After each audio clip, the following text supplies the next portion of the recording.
Shalom, shalom, boa tarde. Hoje nós estamos no dia 9 de Tishrei, 5.784 a contar da criação, e é dia 24 de setembro de 2023 da Era Comum. É a tarde com a Torá, trazendo as vésperas de Yom Kippur, né? Algumas atualizações para que nós possamos ir para Yom Kippur realmente com o espírito mais quebrantado, a nossa alma mais elevada, para que nós possamos aí alcançarmos não somente o perdão divino, mas Yom Kippur, o dia da expiação, para que nós possamos realmente Gemar Hatimah Tová, termos um bom carimbo final para um ano bom e doce, ok?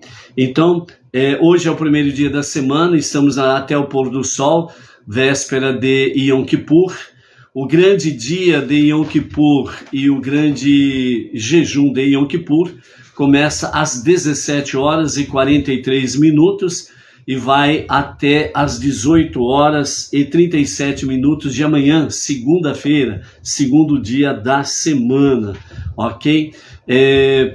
Ontem, infelizmente, o YouTube cortou metade do nosso vídeo, não sabemos o porquê, e não conseguimos compartilhar pelo YouTube o vídeo completo. E no final do vídeo nós anunciamos que hoje e amanhã não teríamos a tarde com a Torá devido às atividades intensas de Yom Kippur.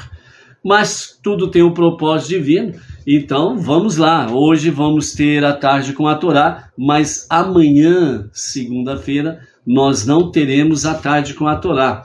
Então, amanhã não haverá a tarde com a Torá, pois estaremos envolvidos, né, diretamente em todas as atividades de Yom Kippur, ok?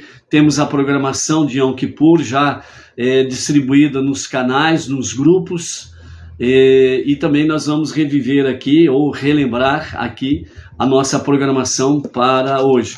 Hoje, às 5 horas da madrugada, tivemos o serviço de caparote, né? Nós fizemos com o dinheiro que será doado para obras de caridade ligadas à nossa sinagoga sede, Sinagoga Chabad Brooklyn, São Paulo, com o nosso Rav Yaakov Gerenstad, que é a nossa liderança dos Bnei Noach Brasil, né? E também haverá um compartilhamento com o nosso Rabino Shimon Brandi, nas suas atividades também junto à sinagoga na Granja, né? Sinagoga da Granja, lá na Grande São Paulo, ok? Então, todas as doações com referência ao caparote, né, serão destinadas a estas finalidades, ok?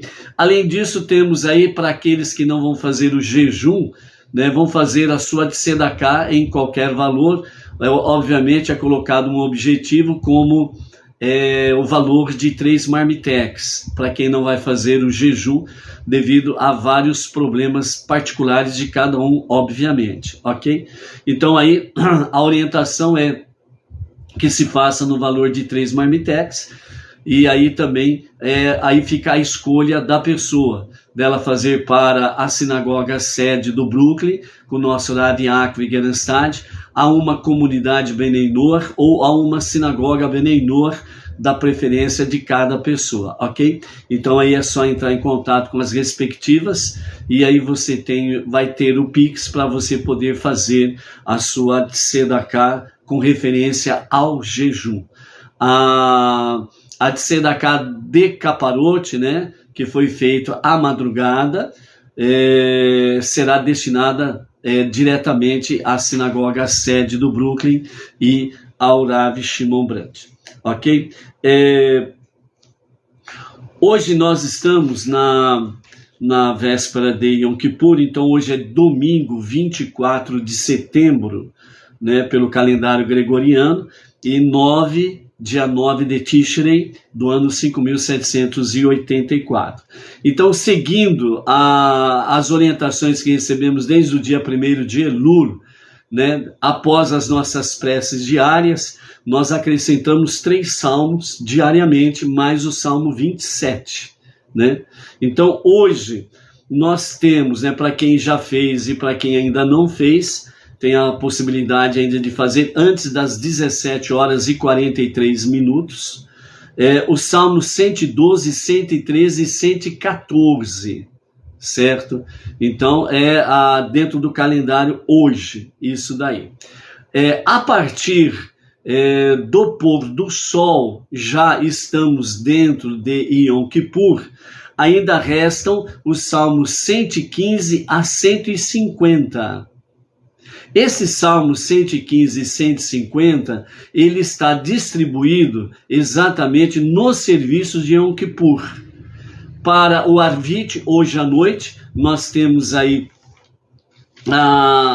o Salmo 115 até o Salmo 123. Amanhã, pela manhã, nós temos o serviço de Shacharit mais Musaf, em que nós estaremos fazendo a leitura dos Salmos 124 a 132. E na parte da tarde, né, na Minhá, no serviço de Minhá, nós estaremos fazendo os Salmos 133 a 141 e já iniciando o finalzinho da Minhá, né, o serviço da tarde, se preparando para entrar em Neilá, né, que é o serviço de encerramento. Então nós teremos os Salmos 142 a 150 e assim nós estaremos concluindo o calendário da leitura do livro de Salmos, desde o dia 1º de Elul até Yom Kippur, ok? Então, para as pessoas que ficaram nas dúvidas de que pelo calendário hoje, né, antes do pôr do sol, os Salmos são 112, 113 e 114, e a pergunta ficou, e o restante dos Salmos? A resposta está aqui, ok? Então nós temos aí dentro da nossa programação as recitações completas dos Salmos para concluirmos aí a leitura do livro de Salmos completamente, ok?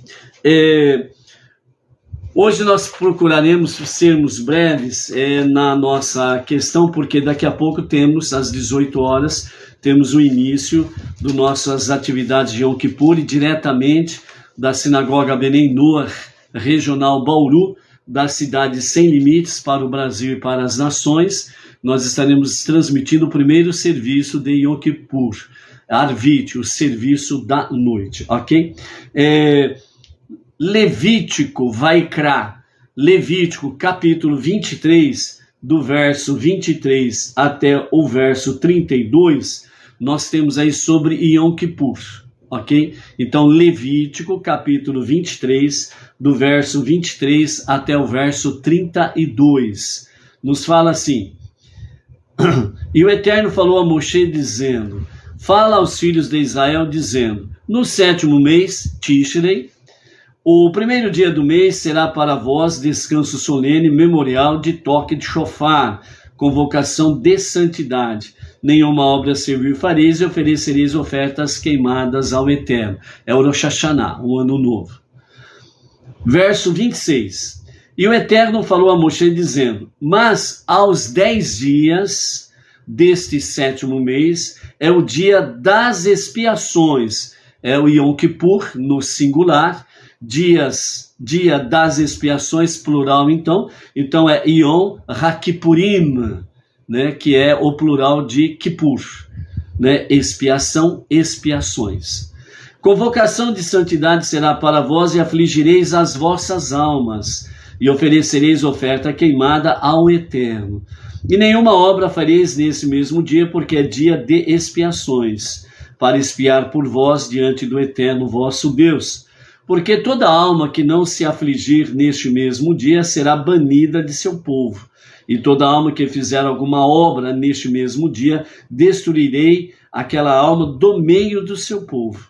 Nenhuma obra fareis, estatuto perpétuo será para vossas gerações, em todas as vossas habitações. Dia de descanso solene é para vós, e afligireis as vossas almas aos 9 dias do mês à tarde, de uma tarde a outra celebrareis o vosso dia de descanso. Então, nesse verso 32, nós temos aí exatamente o momento do grande jejum. No dia 9, hoje nós estamos no dia 9, afligireis as vossas almas, né? À tarde, de uma tarde a outra tarde, ou então seja, né? A partir das 17h43, início do grande jejum de Yom Kippur, ao mesmo tempo início do grande dia de Yom Kippur. Vai até a outra tarde, que é o encerramento do dia. O dia é pôr do sol a pôr do sol. Então, ao pôr do sol de amanhã, segunda-feira, às 18h37, encerra-se o dia de Kippur, Yom Kippur, certo? E o jejum de Yom Kippur.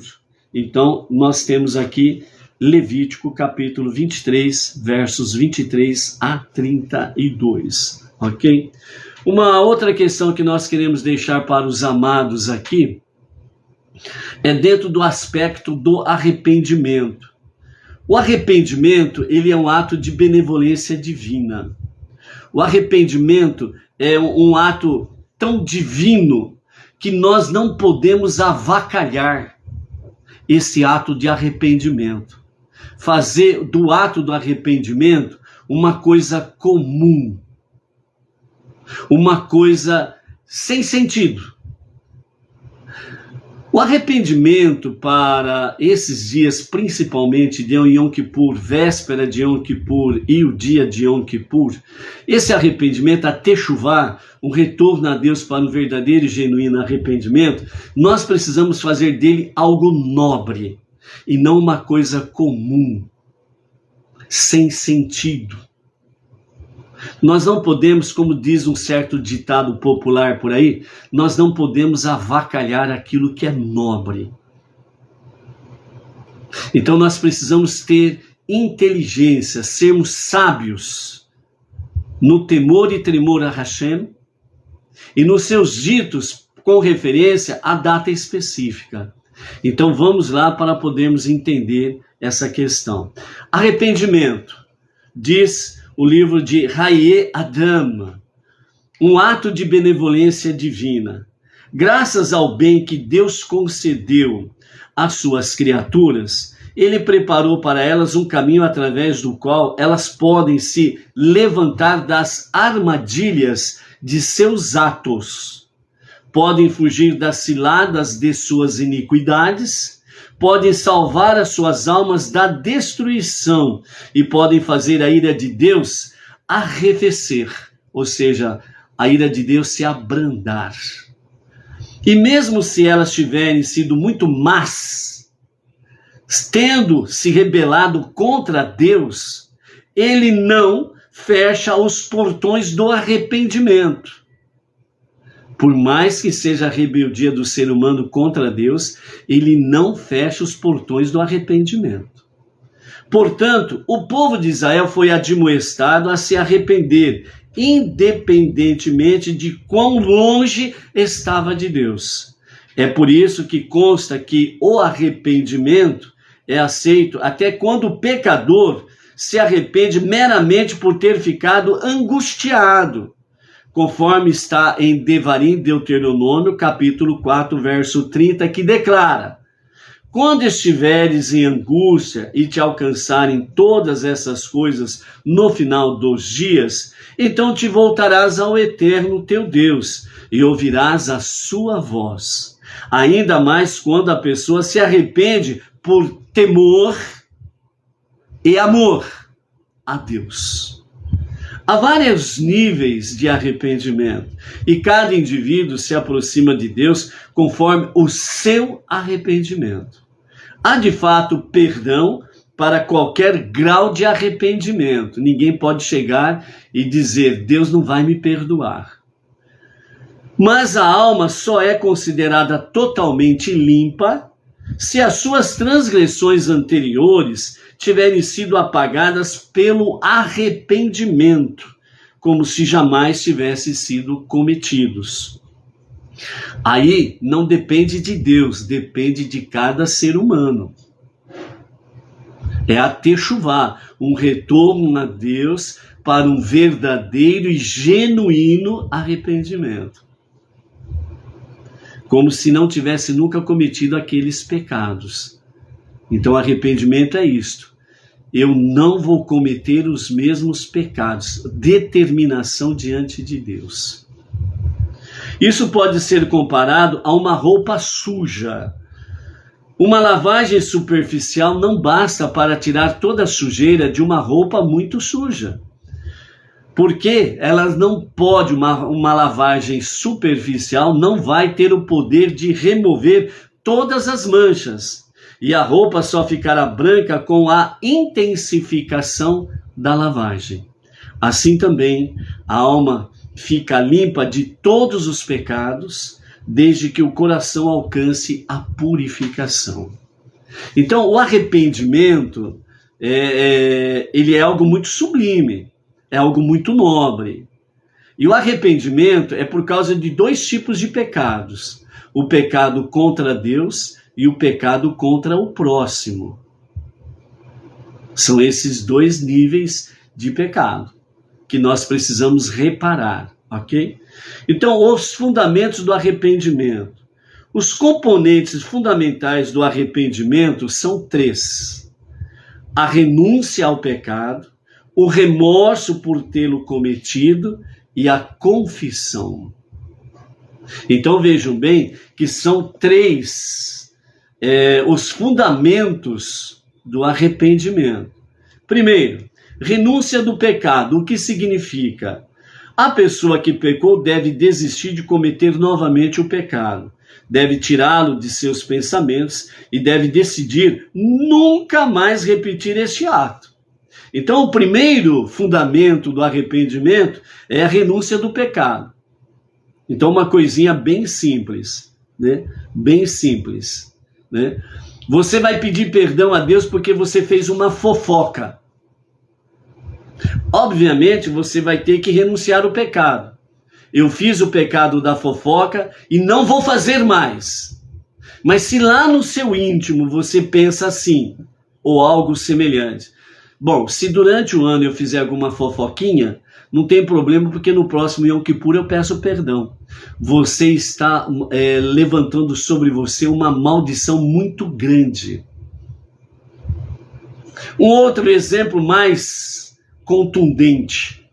Então você chega à presença de Hashem e pede a ele perdão porque você cometeu o pecado de adultério. Mas nem a sua esposa ou o seu marido sabe que você cometeu o pecado de adultério, por exemplo. Então, mas você faz a sua confissão.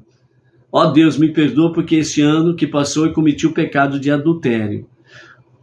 Renúncia ao pecado. Você está reconhecendo que você errou, que você pecou e que você não vai mais pecar o adultério? Mas lá no íntimo você diz: bom, se durante o ano, porventura, eu cair na minha cilada dos meus pecados de adultério, não tem problema, porque mesmo eu adulterando, no próximo ano, chega Yom Kippur, eu vou pedir perdão. Você está levantando sobre você mesmo uma grande destruição.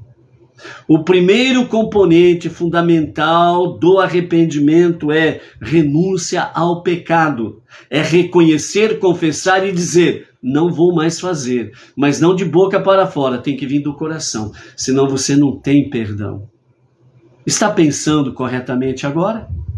Como que o arrependimento é um ato sublime? É de fato um ato de benevolência divina? Ele está te dando oportunidade, mais uma vez, de você simplesmente renunciar ao pecado. Segundo componente fundamental do arrependimento: remorso por tê-lo cometido. O que significa isto? A pessoa deve compreender sinceramente: nada de pirataria, nada de tramóia, nada de barganha, nada de brincar com Deus e querer levá-lo ao bico, ao bate-papo furado. Deus conhece o mais íntimo dos nossos pensamentos. Deus conhece o mais íntimo dos desejos dos nossos corações. Não tem como mentir para Ele. O pior mentiroso é aquele que acha que pode mentir para Deus e leva Deus no bico. Esse é o pior erro do mentiroso. Remorso por tê-lo cometido. Então uma pessoa deve compreender sinceramente que o abandono de Deus é amargo e prejudicial. ela deve conscientizar-se de que o pecado resulta em punição e castigo, e que é preciso arrepender-se do pecado cometido de fato e em verdade. Então nós já temos dois componentes: a renúncia do pecado e o remorso por tê-lo cometido. Veja como o sistema religioso enganoso aí fora, ele engana as pessoas, porque eles ensinam que as pessoas não podem ter remorso do pecado. E é mentira. Nós precisamos ter remorso do pecado. Nós precisamos compreender, sinceramente, que o abandono de Deus é amargo e prejudicial. Nós precisamos ter remorso, sim, porque nós precisamos compreender essa realidade desse segundo fundamento do arrependimento: remorso por ter cometido tais pecados. Terceira base do componente do arrependimento: confissão. O que é confissão? Vejam bem, nós temos o primeiro caso, o primeiro fundamento, renúncia do pecado. O segundo fundamento do arrependimento, remorso por tê-lo cometido. E agora vem o terceiro. E o terceiro é exatamente confissão. E o que é isto? Vamos lá. A pessoa deve admitir verbalmente que o que fez, dizendo: eu pequei por ter feito tal e tal coisa. Tem que dar nome aos bois. Tem que dar nome a essa bicharada de pecado que nós cometemos. E não naquela questão: se eu pequei, que Deus me perdoe. Mas espera aí, cadê o nome desse boi bravo que você tem aí? Cadê o nome desse boi selvagem que você tem aí? Cadê o nome desse Yetzer Hará, essa inclinação para o mal que você fez? É muito fácil generalizar. Se porventura eu cometi algum pecado, que Deus me perdoe. Aí você acha que Deus é brinquedo. Você acha que Deus é uma marionete na tua mãozinha, que você pode manipular Deus. Engana que eu gosto. Agora, com relação ao próximo, mesma coisa. Meu próximo, se porventura eu pequei contra você, me perdoe. Mas cadê o nome do pecado que você cometeu contra o seu próximo? Se porventura, se eu pequei. É brincadeira um negócio desse, gente. O ato do arrependimento é uma coisa nobre, singela, divina. E não é para ficar com brincadeira, com pirataria, não. Ou você reconhece o pecado que você fez contra o seu próximo, você renuncia ao pecado, você tenha remorso do pecado e você confessa ao seu próximo: fulano de tal, eu pequei contra você porque eu falei mal de você, eu te xinguei, eu desejei o teu mal, eu quis que você mais morresse do que vivesse, que você tivesse todos os prejuízos da vida, que você não se desse bem em nada. Eu roubei você, eu causei danos a você. E agora eu renuncio ao pecado, eu tenho remorso por tê-lo cometido, e agora estou confessando a ti. E eu peço a ti perdão por causa desse, e mais esse, e mais esse, e mais esse pecado. É isto que se chama arrependimento e confissão de pecado. E não você fazer desse ato tão divino e benevolente de Deus, e você fazer algo comum, irrelevante, fantasioso, fictício, e você não deu o nome dos boi bravos. Você generalizou. Isso é muito fácil. É muito fácil.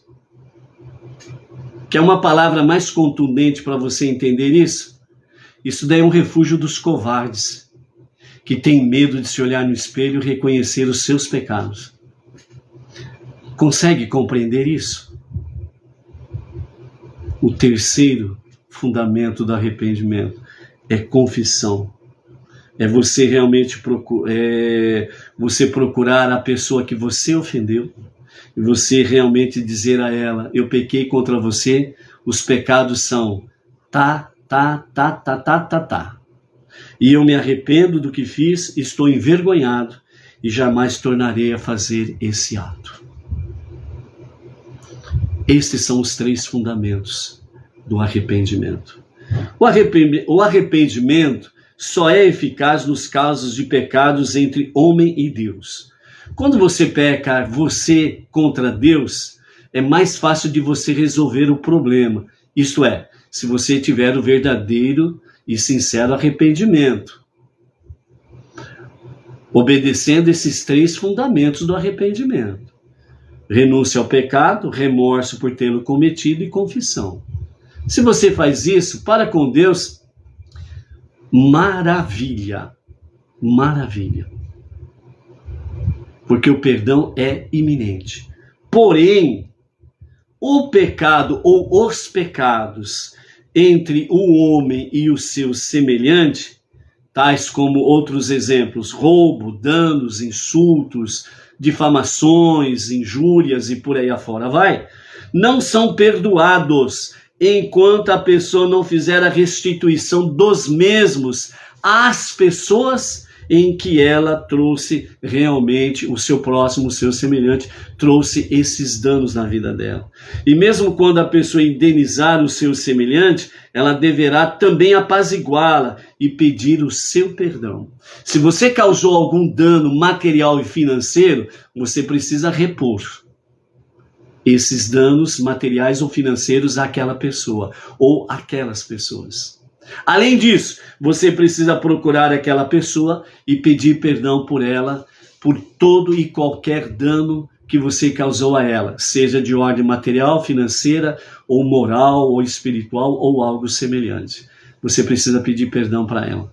Você precisa procurar aquela pessoa e pedir perdão para ela. Aí sim, Deus vai te perdoar. Caso contrário, Deus não te perdoa. Então, por isso, o arrependimento, por ser um ato da benevolência divina, nós não podemos brincar com este ato benevolente.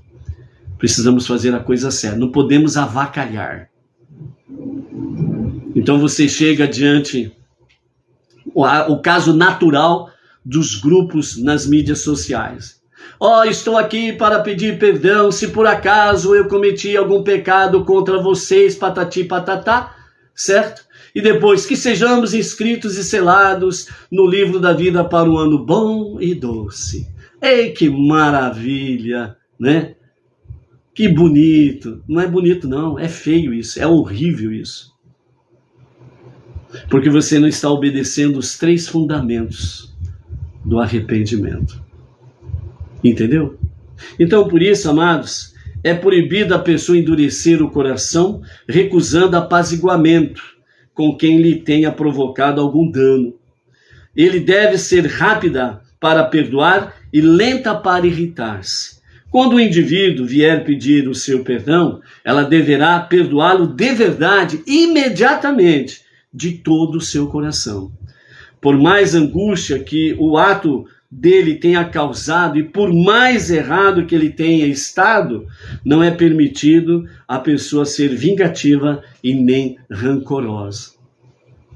É perdoar. Porque aquele que pede perdão com sinceridade, ele já está 99,9%, por assim dizer, pronto para Deus perdoá-lo. E quando ele pede esse perdão à pessoa, ao seu próximo, a quem ele deve pedir perdão e enumerar os seus pecados, e aquela pessoa o perdoa, está concretizado na presença divina. A pessoa ofendida e a pessoa que ofendeu, ambos são agraciados pela benevolência divina. E aí então vai se cumprir Gemar Hatimat Tová, que você tenha um bom selo final, ou um bom carimbo final, para um ano bom e doce. Então, por isso, não desperdice a oportunidade desta benevolência divina. Não faça de algo nobre algo comum. Não faça de algo divino, puro, uma avacalhação. Seja real, seja verdadeiro, seja sincero, honesto, transparente. Não faça de algo especial algo insignificante. Por isso, Gemar Hatimat Tová. E lembre-se que às 18 horas nós temos o nosso encontro, diretamente da Sinagoga Bnei Noach Regional Bauru, para o primeiro serviço de Yom Kippur. E a partir das 17 horas e 43 minutos, inicia-se o grande jejum de Yom Kippur, o grande dia de Yom Kippur. Então, tudo aquilo que vem trazer a você prazer pessoal é o momento de você afligir a sua alma para que possa seguir com base nesses 3 fundamentos realmente a sua jornada de Yom Kippur, para que você seja selado no livro da vida para um ano bom e doce. Lembrando que amanhã, segunda-feira, nós não teremos a tarde com a Torá, voltaremos na terça-feira. Amanhã, todo dia, estaremos envolvidos com as atividades de Yom Kippur. Então, hoje à noite, às 18 horas, nós temos o serviço de Arvit, o serviço da noite. Amanhã, a partir das 9 horas, aqui, por esse mesmo canal de estúdio, né, nós teremos Shacharit e Musaf, o serviço da manhã, que são o 2º e 3º serviço de Yom Kippur. À tarde, a partir das 16 horas, na Sinagoga Benei Noa Regional Bauru, da cidade Sem Limites para o Brasil e para as nações, nós teremos o 4º e o 5º evento de Yom Kippur. O 4º evento é Minha, o serviço da tarde, que logo em seguida tem Neilá, o 5º serviço. O Neilá é conhecido como serviço de encerramento. Por que encerramento? Porque no serviço de Neilá é o fechamento dos portões das misericórdias de Deus. É nesse momento que todos nós seremos selados para um ano bom e doce, ou não. Depende realmente do nível de arrependimento de cada pessoa e as suas atitudes. Por isso, seja forte, seja luz. Vamos viver esse Yom Kippur melhor do que o passado e menos do que o próximo Yom Kippur. Se Mashiach não se revelar a qualquer momento, mas que ele se revele a qualquer momento mesmo. Amém. Amém. Shalom.